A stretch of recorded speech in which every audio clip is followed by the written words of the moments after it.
Well, I'm getting at least a little bit of deja vu right now because it's a new international break, but through two games, Canada have once again picked up two draws, one of which was very satisfying and one of which a little more cause for concern. The window now, of course, culminates in another massive home game, this time against Panama tomorrow, which we will get you set for in this week's edition of Waking the Red Weekly, presented by Footy Talks. You might also have noticed me wearing an amazing new kit today. Shout out to Waking the Reds' Ryan Lindsay, who just joined Bonaventure Soccer Club as their community coordinator and sent to us all these beautiful shirts. These are also a celebration of our guests this week, as the club's technical director, Amy Harrison, will join us shortly to chat about the club and all things youth soccer in Canada. But first, no Jeffrey Pinesker this week. It's just Mike and I riding alone. Mike, you have to pick up the analogies game this week, I think. Oh no, pressure's on. I cannot do that. I'm actually the worst in the We know how Jeff's the best in the league, best in the world at it. I'm the worst in the world at analogies, so I'm the least creative person ever. But what is creative is actually that kid, because I actually really, really do like that kid. I'm not even gonna lie. That's one of the nicer kids I've seen out there. And hey, guys, still waiting for mine. I don't know if you guys got the memo there. No, I'm just kidding. But I think I got to do a more thorough check of the mail. Um, but yeah, Mitch, as you mentioned, big week for Canada soccer. I don't know, I guess, what to make of that result quite yet, but I'm sure we'll get into that more as the show goes on. But hey, Amy's waiting for us there in the background. I think we should bring her on. Absolutely. Yeah, now joined by the technical director of Bonaventure Soccer Club, Amy Harrison. Thank you so much for joining us. Thank you for having me. Hi, everyone. Yeah, thanks for the kit as well. You guys even gave me a squad number, number 8. I don't know if that fits my playing style very well, but I don't know if you'd want me in the middle of the field, but I'll take it. I'll take it. Yeah, just tell us a bit about the club and how you got involved. Yeah, it's great to see you wearing it.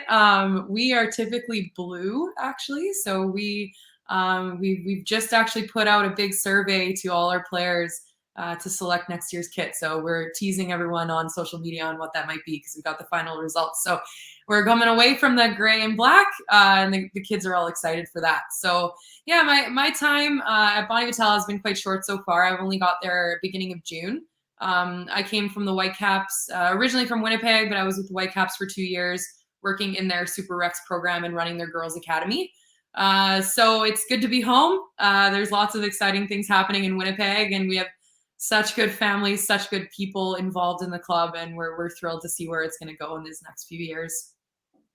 Yeah, I mean, it sounds, from everything we've heard, it sounds pretty exciting. A lot of, up and coming stuff. But Amy, can you just tell me a little bit more about the club itself and how you kind of just got started there? Yeah, absolutely. So I was actually involved in another club, Winnipeg South End United, before I left for Vancouver a couple of years ago. The club has made some Bonnie Vital has made some major changes in the last, I'd say, 6 months, with personnel and the direction the club is going. They wanted to kind of create that positive culture, and really create that family atmosphere within the players. And we actually brought on. We now are in charge of the recreational side of the game as well here for our area, our district. And that really increased the player pool that we're looking at. And it provides more and more options for young kids to play where they want to play. Not everybody wants to play competitively. I mean, I did that, but not everybody wants to play that way, and really put all that commitment in. They might play multiple sports. And so it provides a lot of different avenues for players. We also have, obviously, our competitive streams through developmental from 9 to 12. And then we have Premier, which is 13 and up. And that's a little bit more competitive, more training, more games for those players, with a kind of tiered system there. So we're kind of, there's 5 district clubs involved, in the league right now, as well as some academies. And we're looking to really collaborate and make it competitive for our players to develop more and more players. Jacob Sy just had an opportunity, which I think is how this conversation started, with Valor FC. So that was really exciting in their run for the cup there. And we also have a lot of female players. Almost the entire squad of our 17s are already committed to universities. So there's some really exciting stuff happening and a lot of opportunities for young people in our area and across Winnipeg, really. Yeah, and Amy, being kind of on the forefront of youth football, How much of an impact has, the recent success of both national teams had in terms of just the belief of the players and, kind of being able to see Canadian players thrive on the international stage? Obviously, be that the gold medal for the women's team or the men's team, and just, some of the recent performances against the best teams in the region. Yeah, I mean, obviously this past summer was incredible for anyone who follows women's soccer. But we've been super lucky here in Winnipeg to have Desiree Scott be a role model for our young kids, boys and girls, for the last 15, 20 years. And so with her being from Winnipeg and being a part of that gold medal squad this past summer, it's really kind of created that buzz again. And then, as you guys always cover, the men's side is just thriving. And we're seeing them really come out and get great results against great teams. And I think, our culture in Canada isn't always just being a coach and knowing our players. They don't watch the game a lot, young people, and we're starting to get more and more exciting international events that we're a part of that's inspiring the young people. The more often women are playing soccer on TV. My friend just sent me a picture showing me that the NWSL was on at the gym. It's exciting to see more and more coverage of the women's game, but then also our men's team doing so well, and more Canadian players going on to bigger leagues too, which is exciting. Not just Alphonso Davies, which is amazing, but more and more of them coming through the system. Yeah, and that's a kind of a good segue for my next question. It's revolving more so around the women's game, actually. And we saw the effect that we had millions of people, Canadians specifically, watching that women's run at the Olympics, and what a magical moment. But what's next for the women's game in this country? Like, what are your thoughts on a women's professional league or a women's professional team? It's one question we kind of ask a lot of our guests on the show is, where do you think Canada should head next? Should it be a team, or do you think they have the capacity to take on its own league? That's a great question. It's in every conversation I have right now. We've had success in the women's game for a long time. At the Olympic side of things, we're still looking for that success at the World Cup. We're developing more and more players, but we're developing them out of country. There's so many benefits to having a domestic league. I'm actually doing a lot of research on it personally right now. And I think when we look at the direction the women's league is going, yeah, a couple of NWSL franchises would be fantastic. But I think there is a desire and an appetite, and we are starting to become a football country, and the number of tickets sold to women's games, even friendly games in Canada, is amazing. And it's, in the past, always outdone actually the men's side. So there is an appetite for women's football, and it's showing in the US and across the world that people want to watch the women's game. And I think when we look at the development of players, it's necessary. And if we want to stay at the top of the FIFA rankings and continue to climb and stay there, and not allow these other nations to kind of creep up with their development, we need that league. And so what that looks like, I'm not 100% sure. I do believe that it's important to have, whether it be a second tier similar to the CPL underneath the NWSL. I think there is something there. Now, I know that there's people looking at it and people thinking about it, and I think this past summer really showed the desire in Canada to be able to go out, watch, and the impact it could have on our young players in Canada as well. Yeah, I think Christine Sinclair was saying a crazy stat that Canada was the only country within the top 10 of FIFA Women's World Rankings that didn't have its own domestic league.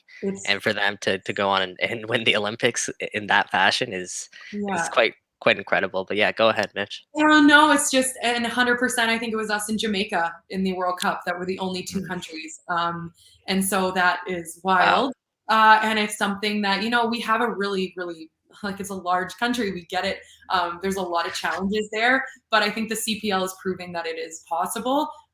They've had a lot of challenges with COVID and everything too, but they're making their way through it. And I think, it's interesting speaking to some people, because you kind of can look at it as, well, we've always done well, so why do we need a league on the women's side? Well, that's not the case, because we have been doing well. We've had success in different avenues. We've had success, but other nations are developing rapidly. And they're developing rapidly because they have domestic leagues. So it's about sustainability and making sure that we remain at the top and continue to strive for even more and more success. Yeah, and I'm sure you've seen the dividends of what having a local club can do for you with Valor as well. How, obviously you guys are partnered with them, but how important has that been to have a clear team in the market where, the players don't even have to move away from home if they want to play pro now on the men's side? Yeah, I mean, there's lots of examples of players going through being pulled from, youth teams and going into the CPL system.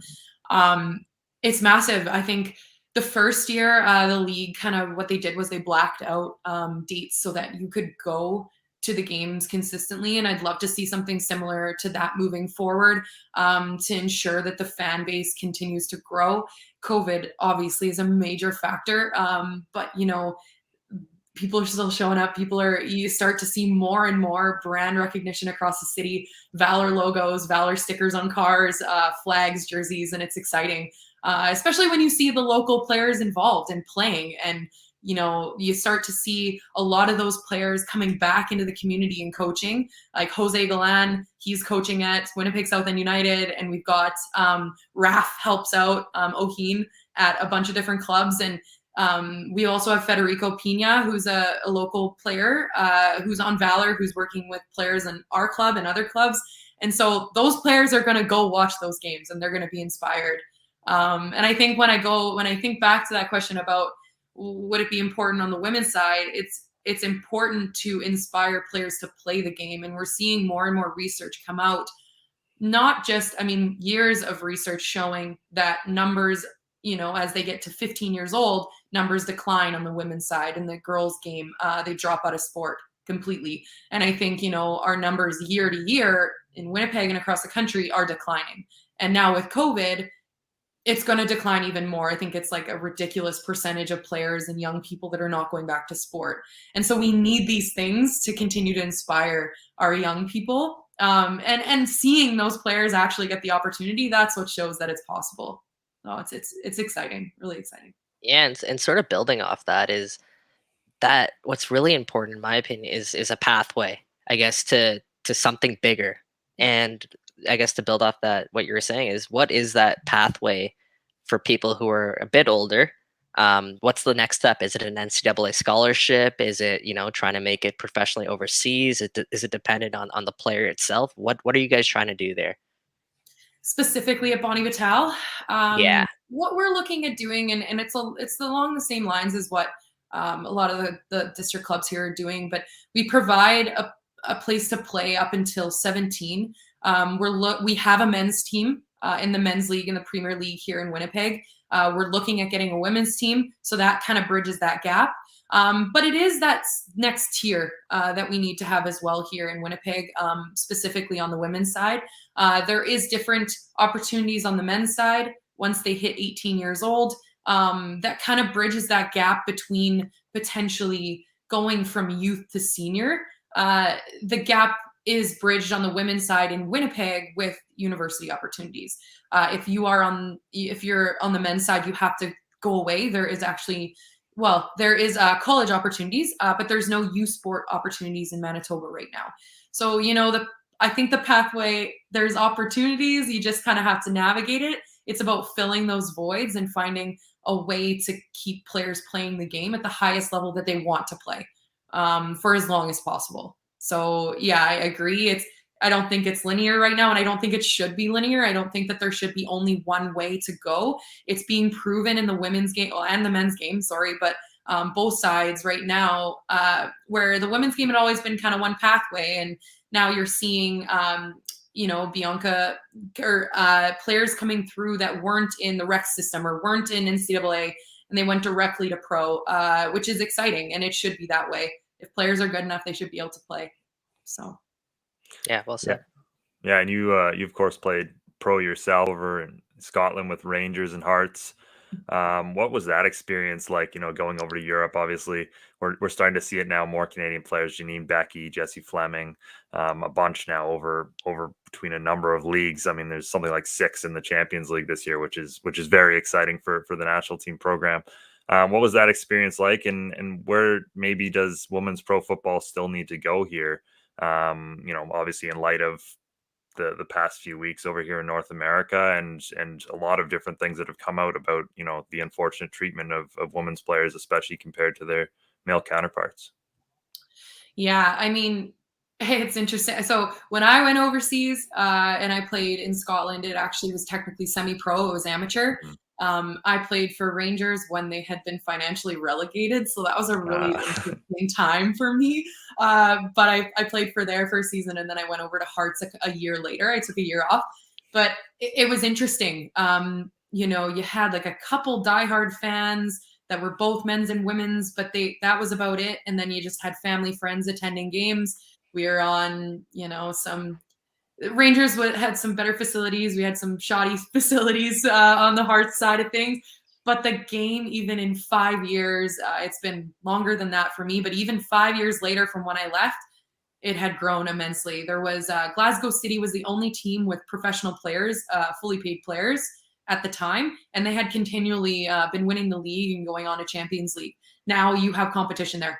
Like Celtics becoming fully professional, Hibs, Rangers is as well, and they're bringing in top talent from out of country. And so with that is really enhancing the league.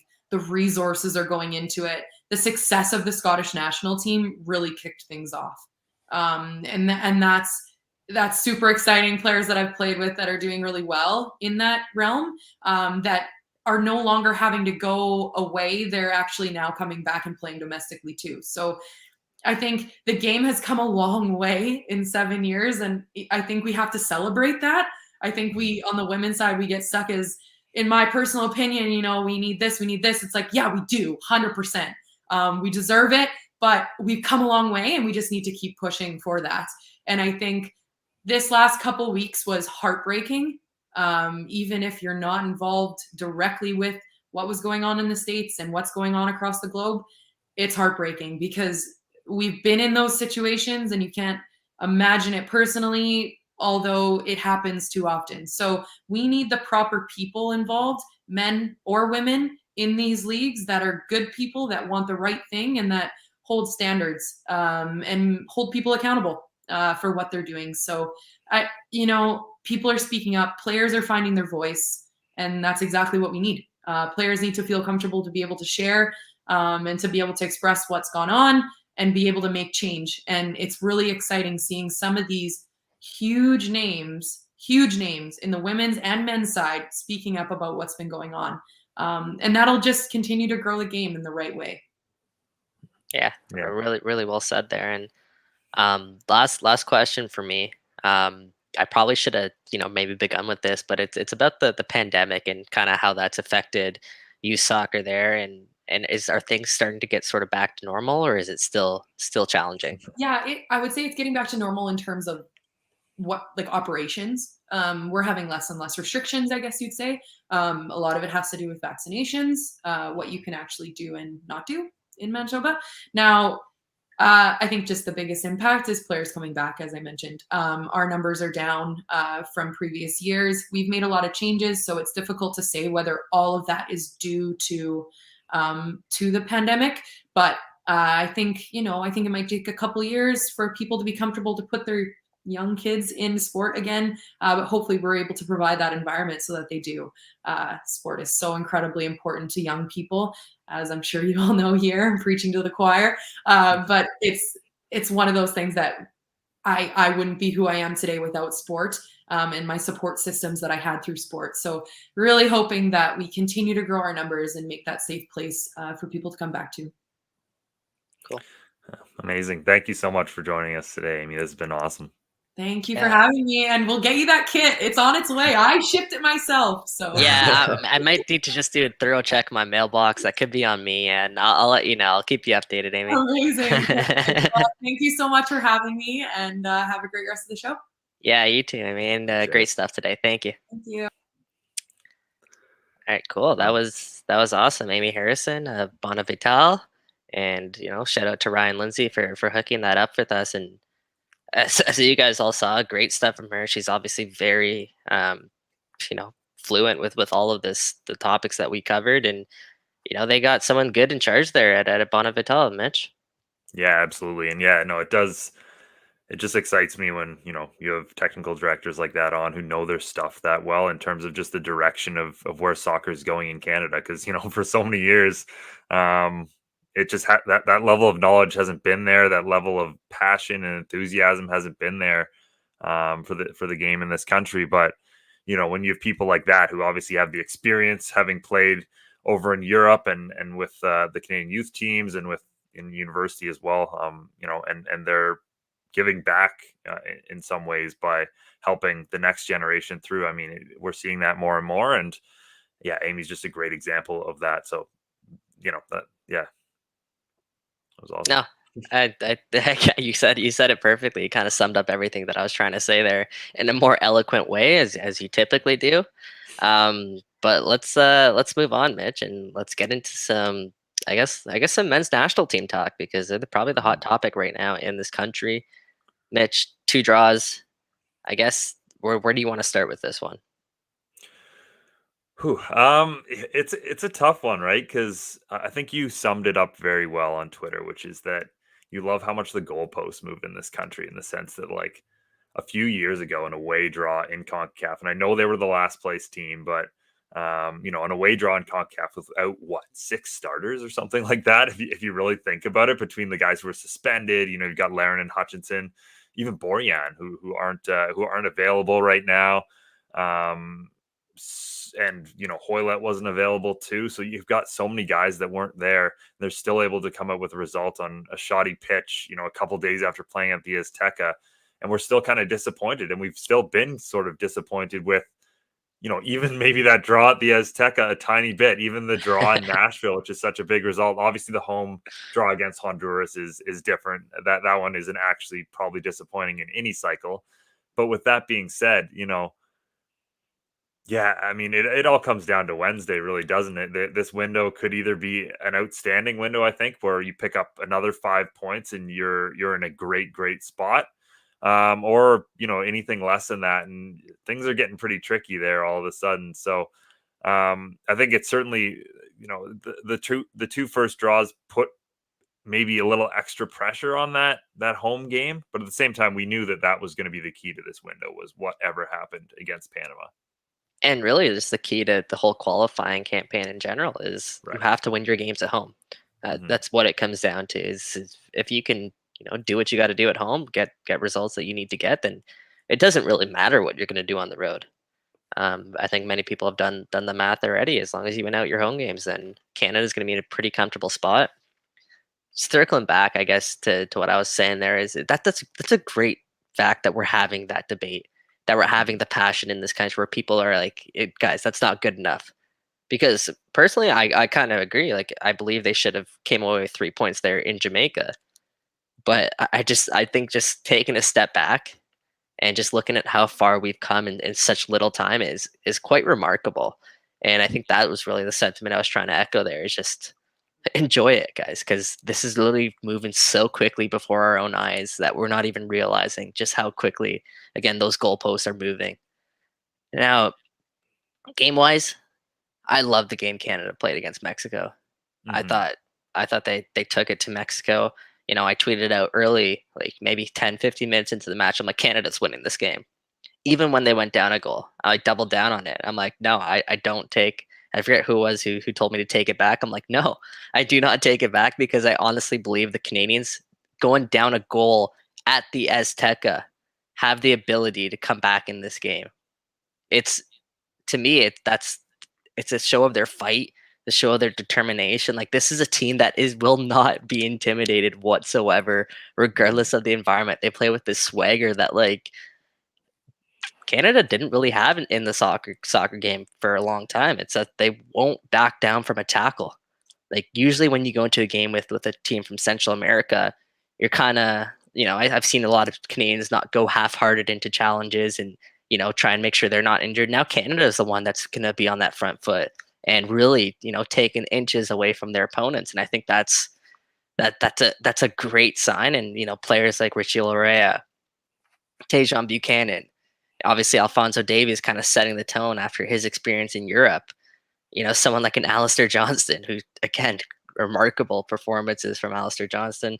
Kamal Miller, shout out to him as well. Stephen Victoria, and Eustachio in the midfield. Like, all of these guys, they're setting the tone for Canada, which is that, again, they're not going to be intimidated. They're not backing down. And, whenever there is a scrum or a fight, like, everybody's in there backing each other up. And I think that's a great sign that this team is confident in their abilities, and they believe they belong there, if that makes sense. And I love seeing that. And I thought that was the case against Mexico. Is it's despite the environment at the Azteca, this team showed that they belonged in this region. And man, I said it a few months ago on this show. Watch out for Canada for to be a dark horse, not only to finish third or fourth in this qualifying group. Watch out for them to perhaps finish first or second, because I believe they honestly have the ability. Well, and a often cited stat that very much backs that up is the fact that Canada becomes the first team in the final round of World Cup qualifying to ever get points against both the Mexicans and the United States away from home. And, that's obviously hugely massive for Canada, it goes without saying. But yeah, I mean, the fact that they were also able to do that both games coming from behind just shows the mentality of this team. And like you said, the lack of fear. And this just really feels like a national team for the first time ever. I think, watching Canada, maybe not for the first time ever, but for the first time in a long time, where, watching Canada for so many years, it almost felt like a club team where there was so much roster rotation, where guys were coming in and, maybe not giving their all and just maybe doing it so that they could win a club job. It just, there were so many really decent players who came into Canada and pulled on that Canada shirt and looked nothing like who they could be. And now we're seeing guys like Mark Anthony Kaye belting out the anthem. We're seeing guys like Jonathan Osorio who look like world-class players. Like, not that Jonathan Osorio's, sorry, I should that makes it sound like Jonathan Osorio is not a good player, but you know what I mean? Like, he takes his game to another level now when you're playing with Canada. He's hardly the only one. Like, there's so many guys in that field who pull on that red shirt now, and there's just a pride there that didn't exist before. And again, like I said, it just feels like a national team now where, there's that belief and there's that willingness to want to sacrifice for your country. And, that's why Canada's the closest it's been in my lifetime, I think, to a World Cup. Yeah, and not only that, I think if they don't make the World Cup, I think a lot of people will be disappointed, Mitch. And again, that's just where we are in terms of the talent level that we have in this country for playing for this team. It's a great thing. And as you said, it feels like a national team now. Like, a great signifier for me is that, in the past, I think there's quite a few domestic teams that probably could have given this Canadian men's national team a run for its money. Like, I think Toronto FC in 2017 probably could have beat the men's national team in 2017 if you're going head to head there, right? Mhm. And just to relate this to like a video game, for example, FIFA, like, Canada's going to be fun to use in FIFA now, guys. Like, I don't even know if they were in the game quite a couple of years ago, because there just wasn't enough talent there to make up for a competitive team, where now, like, they're going to be really fun to use. And I think that's just because of the amount of depth, the amount of the star talent that this team has. And I think that's why I'm saying, like, star talent. You look at that front three of, Alphonso Davies and Jonathan David and Tajon Buchanan. There's not a front three in CONCACAF that's better than that front three. Yeah. I don't know if you disagree. I don't. Tell me if you do. Yeah, I honestly think that's not a stretch at all for me to say. And I think teams fear that. I think other nations are fearing that. And I know Ollie Platt had some good tweets about this, about, he was down there in Mexico, and the Mexican media is talking about it as well. They're talking about how scary Canada is, and rightfully so. Rightfully so. Who wants the likes of Davies, David, and Buchanan running down at you as your three-pronged attack? That's scary, let alone, fullbacks like Richie Larea, and then, someone like a Jonathan Osorio chipping in on the offense as well, and Mark Anthony Kaye and the job that he's done filling in for Atiba Hutchinson. Like, there's a lot of positive takeaways, I guess, to take away from these two games. And yeah, sure. we'd like to have more from those two performances, but at the same time, they're still undefeated. Canada's undefeated through 5 World Cup qualifying games, and that's probably something we didn't believe we'd be saying at the start of this campaign. Yeah. No, yeah, Right? certainly, especially when you look at the fact that it included trips to Nashville and the Azteca, like we said in the first little bit. So, yeah, I think you take where Canada's at.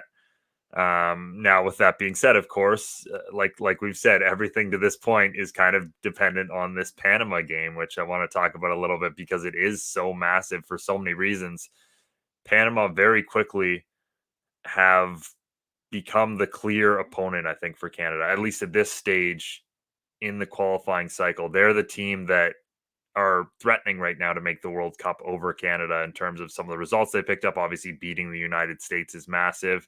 Some of the performances they've had going away to Jamaica and getting a 3-0 win. Like, this Panama team is proving very quickly that they're quite good. The one thing with Panama, though, is it's been almost the same team the entire cycle. So you come into your 6th World Cup qualifier with a very, very similar team coming away to Canada. Therein, I think, for me, lies a massive advantage for Canada, where they actually, not really through their own decisions, but have a lot of guys rested. You got Tajon rested, you got Richie rested, Steven Vittoria's rested. You might even be getting in a Laren or an Atiba Hutchinson. We're not fully sure on Jacob that yet. Schaffelberg's rested. What? Sure, yeah. Yeah, I mean, look, there's a lot of Eustachio didn't play, the full 90 against Jamaica. Like, this is such an opportunity for Canada to really, really take a huge step where this is a proper 6-pointer. They could do some damage to one of the teams that they're in direct competition with, while at the same time, really elevating their position here. And these two teams played at, I believe it was at the Gold Cup, where Not this Canada year, no. Canada beat Panama. It was No, the I don't Gold. think I actually don't think they've played since, like, it's been a long time since Canada's played Panama, I want to say. Really? Yeah. Okay, I wanna get that fact checked, but I guess Sure. someone in the I chat. can do that while you talk, yeah. Okay, yeah, all right, you do that. Armando Cooper still playing for Panama there, still going strong. TFC alumni. Now, on paper, guys, in my opinion, it's not even close. Like, Canada is so much better than this Panama team, but this Panama team has proven that they're tough to beat.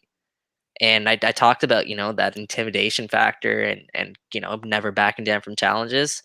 That is this Panama team, and they've proven that. And great evidence of that was that result on Sunday against the United States, that 1-0 victory.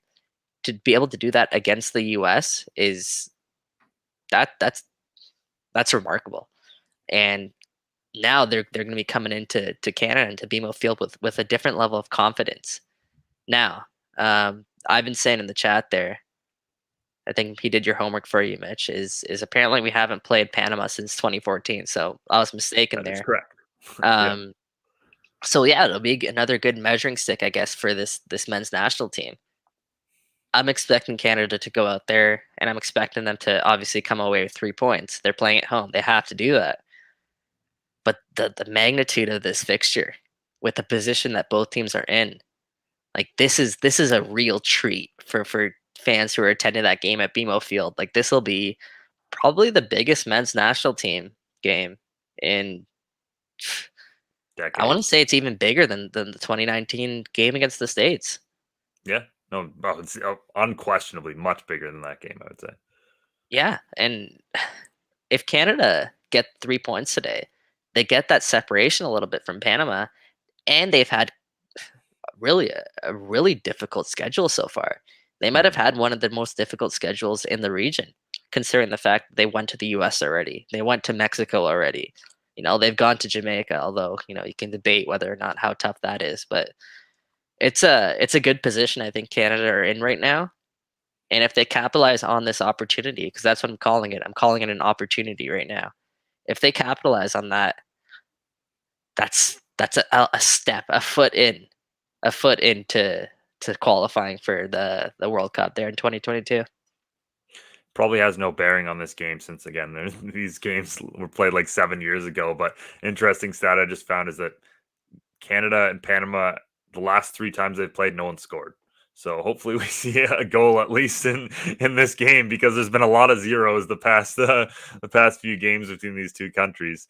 Who was But on yeah, that 2014 Canada roster though? That's what I want to know. Kyle Becker. I remember that. I remember Kyle Becker being out there. It was an away game in Panama. It was like an international friendly. I think it would have been the start of the Benito Floro era. I remember there was a drone that kept going around the pitch, and everyone was wondering Right. what that was about. There's a Right. lot of craziness, and that was such a different era of Canadian soccer, certainly. So, I don't think we're going to see another scoreless draw in this one. Maybe Atiba, but I don't think anyone else right now on this current roster might Maybe have been on. Oso. Maybe, I maybe, don't know. I'm sure we maybe. can. I don't know how much Googling you want me to do in this show. I'm sure I can find it. Maybe Ozo, maybe Borjan too. Those are the only guys who would have been on that roster at the time. So this is a completely different national team. And considering how much this team's grown, it's going to be a completely different game. And I'd be shocked if there's not a goal or a couple of goals in Canada, considering what you mentioned there earlier, Mitch, is how rested their stars are, how hungry I think this team is to bounce back from that game against Jamaica. Now, I saw an interesting question in the chat, Mitch, a couple minutes ago. It was from Ivan again, Jonathan and David. he's asking Jonathan David, which is a great question because Jonathan David obviously came in red hot from Lille. He had 6 goals in his last 4 games. Has he been disappointing for you, Mitch? Yes, but I'm also on 2 minds here, because he does certainly play a very different role for Canada, especially this cycle, than he does for Lille, in the sense that he really is very isolated in this Canadian setup, where Canada really likes to do all of its attacking down the wings, and it's a lot of cutting in, and he's often the decoy runner. Like, he's the guy who's leading the press, which is a very thankless job, especially if he's not picking off any balls. Like, we've seen a lot of times here where it's been the next line, like Oso or Kay, who've been picking off those balls where David's been the runner to force those attacks, and then Canada turns that around. So he's definitely been a willing runner. He's been working super hard. He's played a ton of minutes. So in that commitment, he's been very, very important to what Canada has been able to do through the first couple of games. With that being said, I mean, there's a play in that Jamaica game where he's one-on-one with a defender and tries to cut back instead of just blowing by him. Of Canada's attackers, he's honestly looked the least confident so far. And that's been a little disappointing because, like you said, he was in amazing form coming in. He's relied upon as a key guy to score goals for Canada. Again, I think not having Kyle Larin has made it a lot more difficult for him, but I'd like to see a little bit better. But again, I think it's mixed. I think it's mixed performance. Yeah, no, I think that's a great show, and I think you summed it up nicely. John Herman was actually posed that question after the Jamaica game, and he was asked about Jonathan David, and that's pretty much what he said. He echoed that sentiment. Is Jonathan David's a striker who loves playing off another striker, and I think we see that in all of his intricate touches and whatnot. Like this guy laying off the ball, turning for a quick give and go. Like he's remarkable at it. I think that's probably, if not his best, then one of his best assets is how well he links up with people close to him. And as you mentioned, with this setup, like he is isolated. He's not the type of striker that, you talk about that one situation about blowing by the guy. He's not a type of striker that'll take someone on 1v1. I don't think he really is that guy. He's the kind of guy who plays within the game. The type of player who does that, and he feasts off, as I think Stacy saying in the chat, he feasts off great service. That being said, I don't know if I completely agree that he's not getting service. I think there's Canada's wings they're dang good, and they're whipping quite a few balls into the box, and yeah, that's why I agree with you there, man. It's just, yes, I'm disappointed, but I know that he's not being put in the most ideal position. I'm not worried about Jonathan David whatsoever. Not hitting the alarm bells or anything like that. But I as a key player for this team, I would like to see a little bit more out of him. And perhaps if Kyle Larin is back for that Panama match, perhaps there's something there that, really gets him going. I think, yeah, he's to sum it up, he's best in like a two striker sort of setup.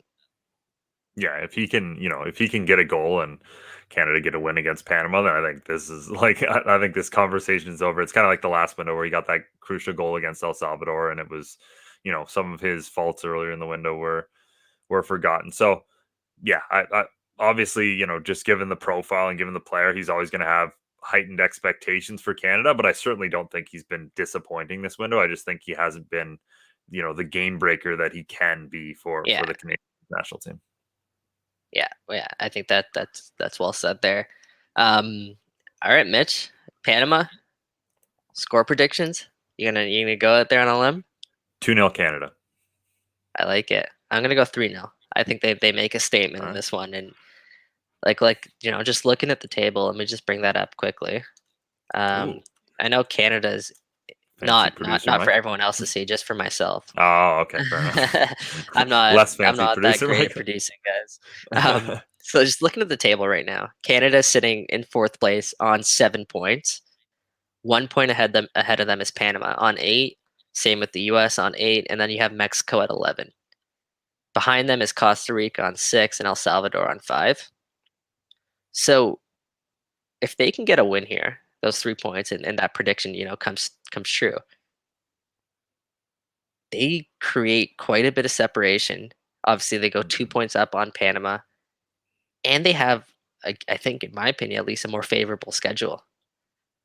So I think this just amplifies how important this tie is for Canada. Like, this is it. This you have to show up to this game, because on the other hand, if what Yvonne's saying in the chat, and it ends up being 1-0 for Panama on a goal by Armando Cooper, which I hope does not happen, then Canada's staring down the window of, okay, now they're 4 points back, or depending on what the US does, it could be 4 points back heading into the second half, I guess, let's call it, of this World Cup qualifying stretch. So it's super important they get out there and they put out their best team and put in a performance that really helps them go on to get the 3 points.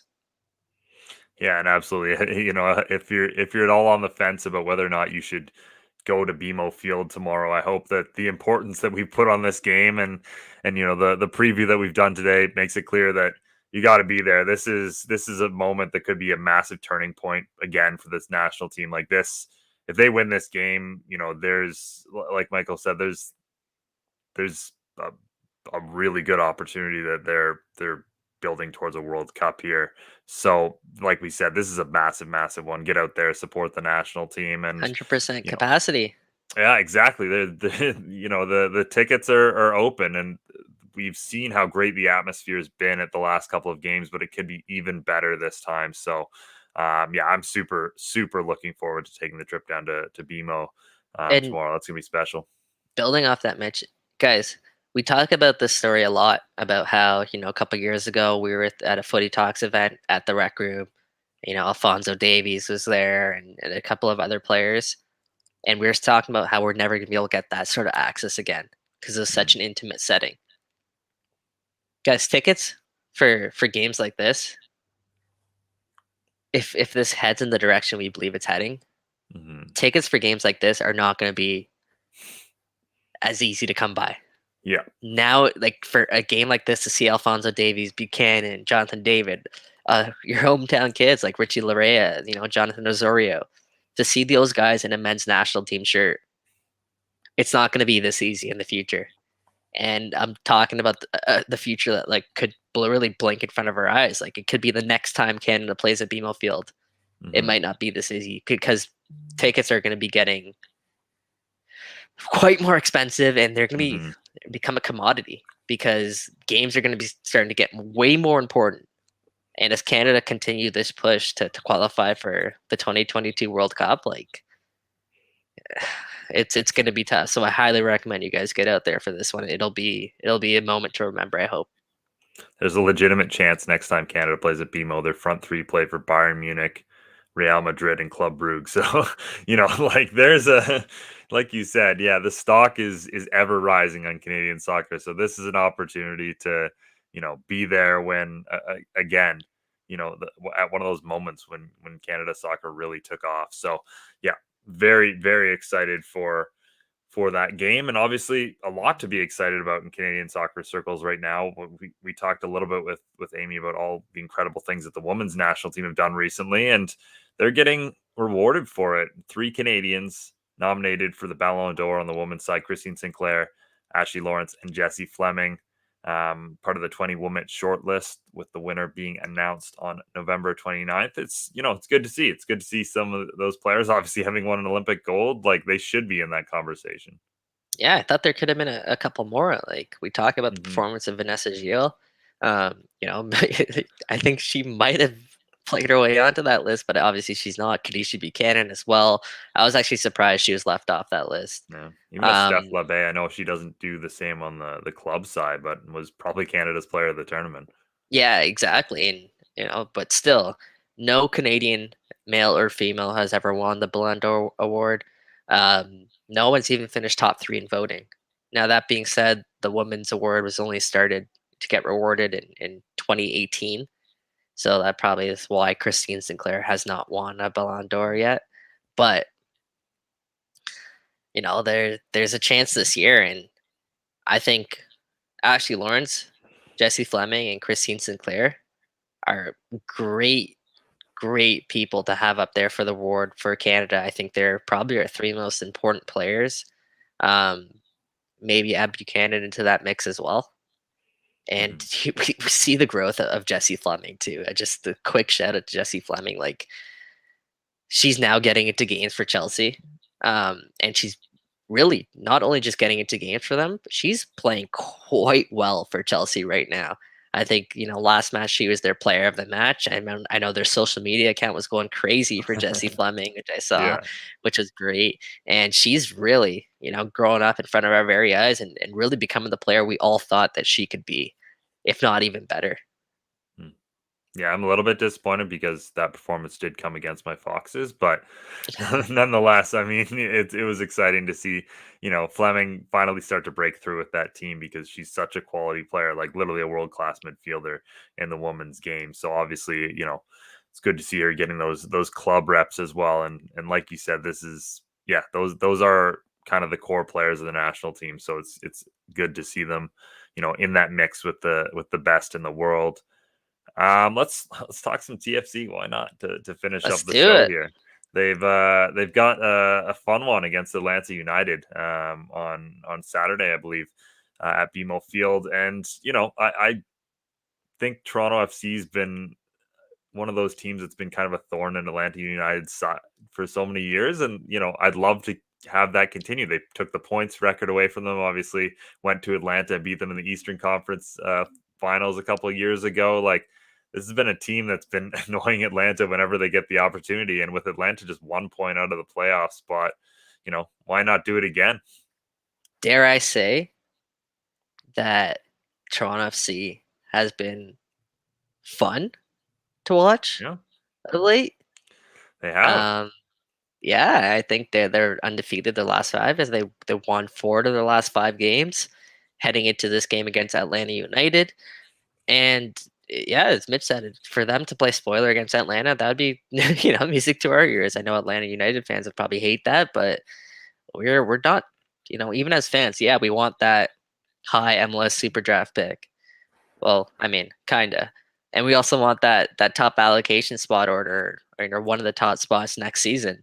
So, like, on one hand, like, should they be tanking? But no, like, I think they should be going out and trying to win every game, which they have been. Mhm. And I, yeah, I think Atlanta's going to be a good test, because the teams that they've faced, aside from maybe Nashville, Colorado as well, like, they're not really top caliber teams, let's call it. Mhm. Like, they've Yeah, been getting the results they probably should have been getting. Now, yeah. against an Atlanta United team who's desperate to make it into the playoffs, now this will be a big test, because there's going to be that side playing with urgency. How will TFC respond without any pressure on them? That's going to be a big question, and we'll see how they you know bounce back after this international break, and with possibly Alejandro Pozuelo back into the starting 11. What's that going to look like? Ooh. That's a Yeah. good twist there, eh? Yeah, that is very exciting. Yeah. Anyone else who we can expect back potentially for Toronto FC? Although obviously that's a big one because we've been talking for a couple weeks what the Yef, Schaffelberg, Achara kind of combination that has been so key to Toronto FC's recent results will look like when their other designated players back. Yeah, we'll see. We'll see what happens. I guess with everyone else, I know that Chris Mavinga is still kind of dealing with his. I don't even know what to call it now at this point. Like something to do with his leg, because I know he's honestly injured like 3, 4 different types of Yeah. muscles there in his leg, his ankle, or whatever you want to call it, his Achilles. I don't even know. Um, I think they're probably going to play it cautious with Mavinga because those are injuries he's been dealing with for a couple years now. So I would actually be surprised if Mavinga is healthy enough to go. Um, Everyone else, I'm not sure what the status will be from people coming back from World Cup qualifiers. Fair. That's an interesting topic there because on the one hand, like, yeah, 3 days you should probably be good enough to go. On the other hand, like, TFC are out of it. How Mhm. important are these games, right? So maybe it's a few of the young kids stepping up there and getting some minutes. And one of those kids, notably, and who has been of late, is Shaquille Marcerudi, Mitch. Mhm. And I think maybe Saturday for those in attendance, like it could be a bit of a Shaquille Marcerudi show. That's a good thing. A good thing to bring up, just because this was something that I kind of forgot to put in our rundown. But Jaquil Marshall featured in the Guardians series of Mm, young players to watch. The lone Canadian in that, unless you want to count Marcelo Flores, who's basically playing for Mexico at this point, but is Canada eligible. I did want to at least put an asterisk on that one, but yeah, I mean, he was literally in the title photo for that, which I think one shows the respect that Canadian soccer is getting, but two, this kid certainly does have still. I know it's been a very tough season for him in terms of getting minutes regularly, and he's had some tough moments. But the last time we saw him, he won a penalty. Toronto FC able to get a goal off that against York, and he's played a yeah, couple just games after that, but yeah, but he's he's finally getting some minutes. yeah, I think he's actually like growing in front of our eyes too. Like he for me at least, every time he steps on the pitch, he looks a little bit better. And I'm starting to see like what this end product could be. And this kid is at his age, it's quite remarkable what he does. It's how smart he is on the ball, the decisions that he makes, and the swagger he's starting to start to play with. Like you can tell, like his confidence is increasing, and he's growing, and again in confidence, and his decision making it's becoming more fluent. Um, I know like the first couple times he stepped on the pitch, like you could kind of tell he was sort of kind of feeling himself out. Now he's trying to go in there and actually impact the game, which is great to see. Hmm. And his size, his stature, his buildup, like I think we're not going to see the best of him until he's about 2021. But that being said, like every game that goes by, like I said, he is looking better and better, and I'm excited to see what this looks like in a year or two. And I'm also interested to see when that move will be because he's going to make the move overseas, and we'll see when it'll come. Yeah, we've talked about this before, but it has been so important that he comes into a Toronto FC side that's actually playing with confidence right now and actually, doing some good things around him. So that helps a young player for sure to be able to, play with some confidence when you're not just coming in off the bench when you're down 5-0 or whatever. It's a massive difference, most certainly. But let's talk about another Toronto FC player that's gotten some accolades recently, and that's Io Akinola getting himself named to the MLS 22 under 22, which Today. was announced earlier today, ranked number 17th. Yeah, obviously we haven't seen Io much this year and won't for the rest of the season, but a player certainly that's worth not forgetting about if you're Toronto FC, because before this injury, he's been very, very good. He was one of their best players last season. And yeah, I think honestly, my main takeaway for the MLS 22 under 22 is how much better the young players in this league have gotten, because there was guys ranked like 20th who you're like Daber Casado. You're like, this is a good player. Yeah, it's clear with the young DP initiative and just everything. The depth of youth talent in MLS is significantly better now than ever before. Yeah, shout out Io for making that list. I think well deserved, and I think he was the one that was in line for that young money. So TFC had one young money spot Hmm. that they could essentially give to one player, and I Hmm. think he was sort of in line for that contract. Yeah, Now I don't know if that'll still be the case. Obviously, he's coming off a pretty significant injury, and he will spend a lot of next season, I guess, rehabbing that injury. But what's good for Iowa Canola and TFC fans in general to see is he has someone to look up to now, and that's Achara. And yeah, we touched on him, I guess, earlier in the show and how good he's been. This guy is the guy who's coming off an ACL and LCL injuries. it's a great Like point. this guy was out for over a year, but now he's looking like again the Achara of old, a guy who was really exciting to watch and really um, promising prospect for Toronto FC out of the MLS Super Draft. And I think Achara's kind of hit that ground and kept on going. Like he's looking like the Achara of old. So Iowa Canola has someone to look up to there. Yeah, yeah. I think we might wrap things up here. I think today we've realized time wise how much Jeff brings to the show, certainly, um, in terms of adding some opinion and that sort of thing, and just adding some airtime. But yeah, anything else you want to add just before we wrap up here? No, man. I think other than the fact that I expect to see a full crowd at BMO Field Hmm.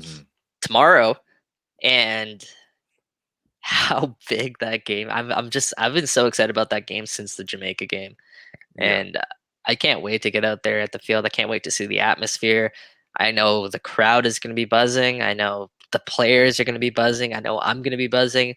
I can't imagine, Mitch, what you're going to be doing because Mr. Canada Soccer here is going to be probably in his bucket hat somewhere, just soaking in this one, and it should be fun. It should be fun.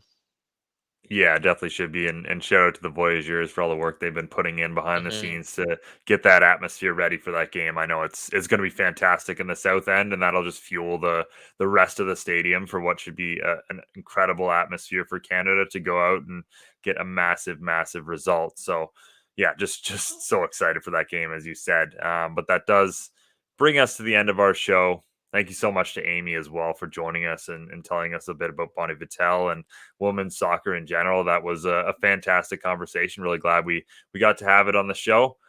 Thank you for listening and interacting as always. As we said, can't wait to see you at BMO Field tomorrow. That'll be amazing. So on behalf of Michael Singh, I'm Mitchell Tierney. Till next Tuesday.